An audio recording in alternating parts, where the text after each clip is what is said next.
घबरा कर चिल्लाया। मेरे पति का दबाव इतना था कि कोई सिर भी नहीं उठा पाया। तो कुछ ही देर में मेरे पति मानव रूप में लौटे, पहले से बिल्कुल अलग, देवतुल्य सुंदर, तेज और शक्तिशाली। उन्होंने मुझे प्यारी मुस्कान दी। मैंने यह तुमसे छिपाया था मेरी प्रिय, कृपया नाराज मत होना। तुम्हारे गर्भ में पल रहे बच्चे को बहुत आध्यात्मिक ऊर्जा चाहिए। मैं हर रात तुम्हें भेज रहा था। अगर मैं तब सामने आता और कोई ईर्ष्यालु तुम्हें नुकसान पहुंचाता तो मैं तुम्हें बचा नहीं पाता। मेरे पति ने जुआन युआनचे को एक नजर देखा। जुआन युआनचे अचानक दर्द से चीख उठा।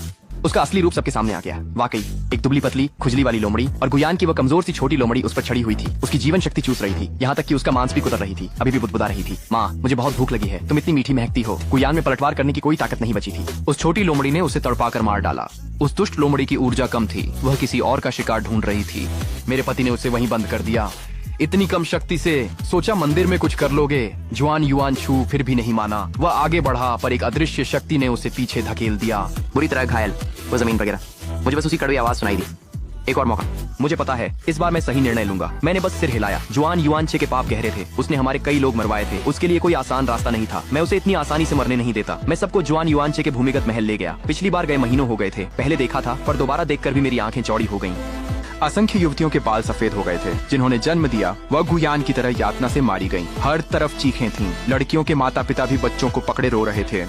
हर सच सामने आ गया। जुआन युआनचे के परिवार ने हर गंदी चाल चली थी। उन्होंने मेरे पिता को बलि के लिए महिलाएं भेजने पर मजबूर किया, पर चुपके से सबको भूमिगत महल में भेज दिया। अवांछित महिलाओं का इस्तेमाल जुआन युआनचे की आध्यात्मिक शक्ति बढ़ाने के लिए किया जाता था। जुआन युआनचे ने सुंदर लड़कियों से न जाने कितने राक्षस पैदा करवाए।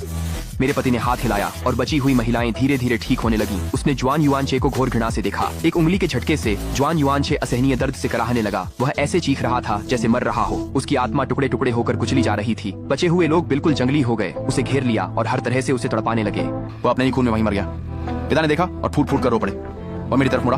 पूरा बहुत पछतावा है, ये मेरी गलती थी। मैंने अफवाहें सुनी, मैं तुम्हारे बारे में गलत थी। अब से हम फिर से परिवार बने। सबसे शक्तिशाली फॉक्स कबीले का नेतृत्व करता है और यही नियम है। अब जब क्रिम्सन फॉक्स और फ्लेम फॉक्स आ गए हैं तो क्या आपको पद नहीं छोड़ना चाहिए पिताजी? उसके पास कहने को कुछ नहीं था पर मैं उसकी आंखों में नाराजगी देख सकती थी। तो पिताजी, क्या मैं कम से कम आपके साथ रह सकती हूँ? मैं तुम्हें जानती हूँ गुनिंग, तुम हमेशा एक अच्छी बेटी रही हो।